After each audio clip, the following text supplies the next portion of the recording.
This is Pritish. I think poverty is a huge problem in our country, India. I think it exists because of corrupt government officials and ignorant people. Over the years, government has taken many steps to wipe it out, but they haven't been implemented correctly.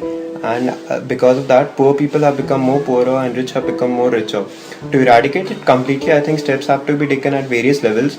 The government should make sure that its policies are implemented correctly, and it should punish the corrupt officials. On a society level, I think more NGOs need to be set up, and on an individual level, I think we need to spread more and more awareness about the importance of education. For example, when we visit our villages and during the train journeys, or even here in our urban setup, we can help by making sure that the children of our domestic help get educated, and that's it. Thank you. My name is Xavier. India, being the second most populated nation in the world, has a population of more than 1.5 billion people. A recent survey shows that more than one-third of the world's poor live in India. This basically shows the most important problem that our nation faces today is poverty. One of the major ways by which poverty can be eradicated by the government is by making more policies that are more friendly towards the poor. Another very important proposal made by the government was the food bill. That will, in a very big way, help reduce poverty in our country. Another way is by educating the youth to tell about various measures that they can take in order to eradicate poverty. A most important tool that can be used is education, and it will help in a very good way to eradicate poverty in our country. I am Dr. Meera Bharwani. What is poverty? I have heard many rich people also say that, oh, I am very poor, I don't have enough. So what is poverty? To my mind, poverty is not having enough to satisfy one's basic needs. Some of us have heard being said that there is a lot of poverty in India. Yes, that's true. The largest slum in the world, Dharavi, is in the city of Mumbai itself. The reasons for poverty in India again are many. Now, we all agree that something should be done about this poverty in India.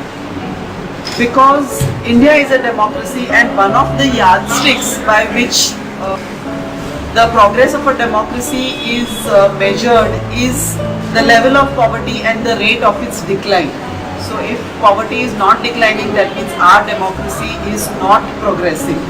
What we can do about this poverty is, instead of blaming the authorities and waiting for the government and saying that ministers are corrupt and this is not happening or that is not happening, we ourselves should do something about poverty. And as lack of education is one of the main causes of poverty. So being educated people, we can spread education, we can spread awareness. There are a lot of socio-economic causes of poverty also, like people have internalized the fact that they are lower class people and they will always be poor. So we can spread awareness, education among them. We can also help, if each one of us educates 3 or 4 people, I think that will go in a large way minimize poverty, at least in our country.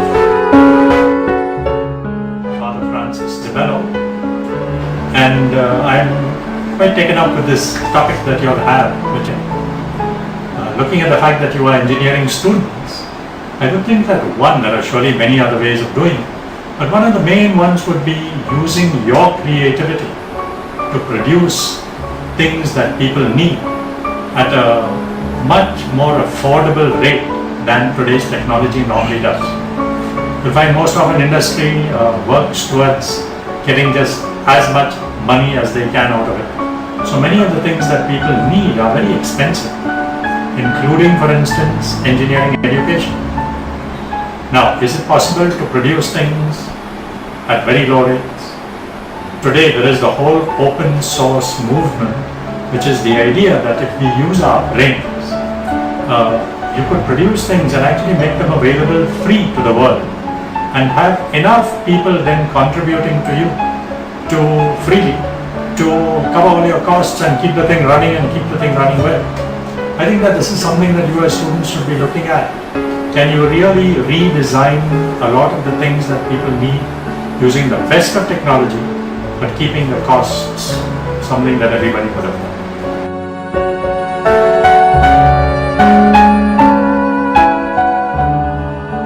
The topic we're going to discuss today is poverty in India and the role of education in overcoming it. So when we talk about a poor person, we generally think of a homeless person.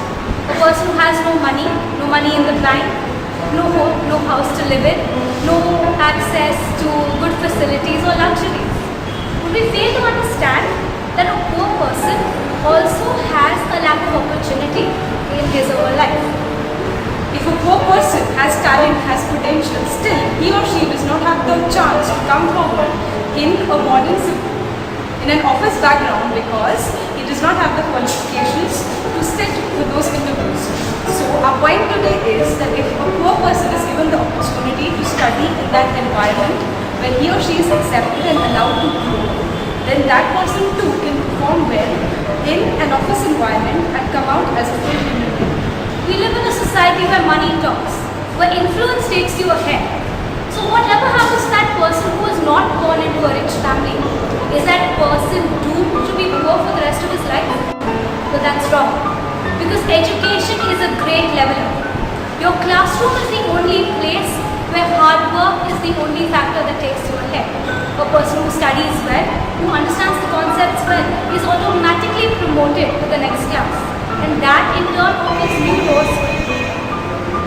Also, the role of women in educating her entire family plays a big role. When we say that educating the woman educates her entire family, it's not enough, because she makes sure that her entire family follows her in her success. We argue that a person can acquire skills. Why does he need education? He can be a construction worker, he can work in a mill or a factory, but these jobs are dependent on a person's ability to do them. Because a person, as he grows old or becomes unwell, becomes unable to perform skill-based tasks. In this situation, education helps to give you a sense of security. Because you may be a football player, but suppose you have to lose your leg, you could always coach, you could teach, you could do a lot of things with the knowledge that you have earned. Education is something that manifests itself in millions of ways, and it gives you employment in many, many facets. Also, I would like to conclude with this point that education in itself will not eradicate poverty. To eradicate poverty, you need willingness, the zeal to do something big for yourself as an individual to grow. Only then will we be able to eradicate poverty. My name is Xavier, and I would like to speak on the topic of why poverty is an issue in India and how we can help eradicate it with the help of education. Poverty, as we know it, is a modern evil that places some people in a lower socio-economic level than the rest, as energy poverty. This issue is as grave as the other poverty that we know of. In energy poverty, a person, despite having skills, the idea of doing things, is not able to do so because he does not have energy, electricity, or the appliances required for the same. Due to this, he remains poor and cannot afford the energy or electricity required for the job. Thus, this forms a vicious cycle, keeping generations of families poor altogether. In order to tackle poverty, it becomes important that the person is educated. If people are educated, they can make use of not only the opportunities that are available to them, but also the ones provided by the government of our country. In India, the government has created ample opportunities for every person to have at least a decent life. However, due to the ignorance among people of these opportunities and facilities, either taken away by the corrupt bureaucrats or the middlemen in between. If people are educated, such issues won't exist. Another thing that we can do as individuals to eradicate poverty is be best at whatever we do. If we become good engineers, good contractors, good builders, I'm pretty sure we as a people can provide better facilities and opportunities to others who lack the same. Thank you.